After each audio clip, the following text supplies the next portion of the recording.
শ্রোতা বন্ধু, আপনাদের সাথে নিক্কন নিয়ে আমি হাজির হয়ে গেছি। আর ঋতিকা, এখন ঘড়ি কাঁটা বলছে 4:57। আর কিছুটা সময় পর কিন্তু হচ্ছে ইফতারি সময় হয়ে যাবে। আর এই মুহূর্তে জানি সবাই ব্যস্ত, কিন্তু তারপর আমাকে তো নিক্কন নিয়ে আসতে হবে লাইভে, তাই না? যেহেতু আমি কথা দিয়েছি আর নিক্কন নিয়ে আসতে হবে, তাই আমি কিন্তু আমার কথা রেখেছি।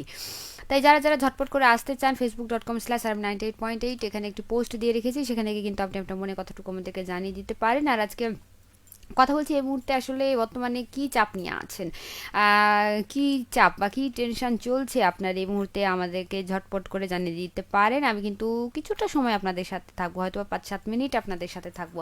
দেখেন, চাপ কিন্তু অনেক রকম আছে। যে যেমন ধরেন ইফতারে আপনাকে শরবত বানাতে হতে পারে, কিংবা হচ্ছে যে এই যে ইফতারের সময় হয়ে গেল, তাড়াতাড়ি করে খাবার তৈরি করতে হবে, কিংবা ঈদ চলে আসছে, আপনার জামা কাপড় কেনা হয়নি, কিংবা বানাতে দেওয়া হয়নি, বা এখনো পর্যন্ত কি করবেন সেটা পরিকল্পনা করা হয়নি। তো আপনি আপনার পরিকল্পনা বা কোন চাপটাতে বেশি রয়েছেন এই মুহূর্তে, সেটা কিন্তু আমাকে জানিয়ে দিতে পারেন ঝটপট করে। একটু দেখতে চাই আমাদের কমেন্টে পোস্টে কথা বন্ধু ঋতিকা শুভ বিকেল জানিয়েছিলেন নালী আশরাফ, ধন্যবাদ আপনাকে আপনার কমেন্ট পাওয়ার জন্য। এবং সে সাথে আমাকে লাইভেও কিন্তু তিনি লিখেছেন শুভ মঙ্গলবার নিক্কন, ধন্যবাদ আপনাকেও শুভ মঙ্গলবার। এবং ভালো থাকেন এই প্রত্যাশাই করি সবসময়। আর হচ্ছে যে আমাদের সাথেই থাকবেন।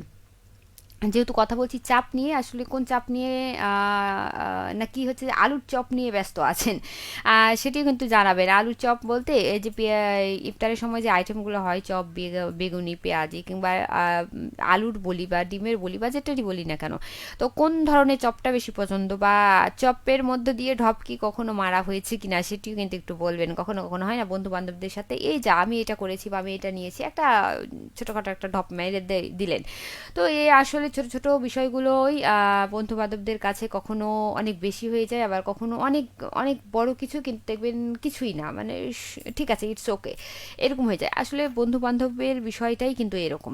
তো এই যে এই মুহূর্তে চাপের কথা বলছি, এই মুহূর্তে কোন চাপটাতে বেশি আছেন? আপনি কি বাড়ি পৌঁছেছেন, নাকি বাড়ি পৌঁছাবার জন্য বেশি চাপে আছেন, নাকি হচ্ছে যে হয়তো বা আপনার পরিবার প্রিয়জনের থেকে বাইরে আছেন, এই ঈদে কিভাবে আসবেন, কিভাবে আসতে পারবেন কিনা, তো এইটার চাপে আছেন, কোন চাপে আছেন? আলিস্টা বাবারও লিখেছেন সবচেয়ে চাপ হচ্ছে আসন্ন ঈদ বাজেট পকেটের সাথে মিলিয়ে সবাইকে সন্তুষ্ট করা। হয় এটা কিন্তু একটা বড় চাপ। আর আরেকটি চাপ হচ্ছে নতুন ঈদে নোট ব্যাংক থেকে সংগ্রহ করা, ঈদের নতুন নোট না পেলে অনেকে বিরক্ত এবং মনক্ষুণ্ণ হয়। হ্যাঁ, এটাও কিন্তু ঠিক, শুধুমাত্র ঈদে না, আমাদের কিন্তু পূজার ক্ষেত্রেও কিন্তু আমরাও এটাই কিন্তু ভাবি যে ইস, পূজাতে হচ্ছে যে নতুন টাকা নিব না, বা ঈদেও কিন্তু অনেক সময় হয়, ঈদেও কিন্তু আমরা নতুন টাকা পেয়েও থাকি। তো আসলে অনেক রকমের চাপ, অনেক চাপ নিয়ে কিন্তু জীবন চলতে হয়, কখনো চাপ কম হয়, কখনো চাপ বেশি হয়। তো সেই চাপ নিয়ে আমাদের জীবনকে বয়ে নিয়ে বেড়াতে হয়। যে ধরনের চাপ আসুক না কেন, বা যে ধরনেরই কষ্ট বা দিন যেরকমই যাক না কেন, আপনাকে সেইটার সাথে মানিয়ে নিতেই হবে। আর আপনি মানিয়ে নিতে পারলেই দেখবেন আপনার জীবনটা অনেক বেশি সহজ, তাই না? তো বন্ধুরা, আজকে আর কথা বাড়াবো না, আজকের মতো লাইভ থেকে বিদায় নিচ্ছি। সবাই ভালো থাকবেন, সুস্থ থাকবেন। আজকের মতো নিক্কন থেকেও বিদায় নিচ্ছি। গানের সাথে সাথে আপনাদের জন্য অনুষ্ঠান রয়েছে, আশা করছি সেই অনুষ্ঠানগুলো আপনাদের ভালো লাগবে। সবাইকে শুভ বিকেল।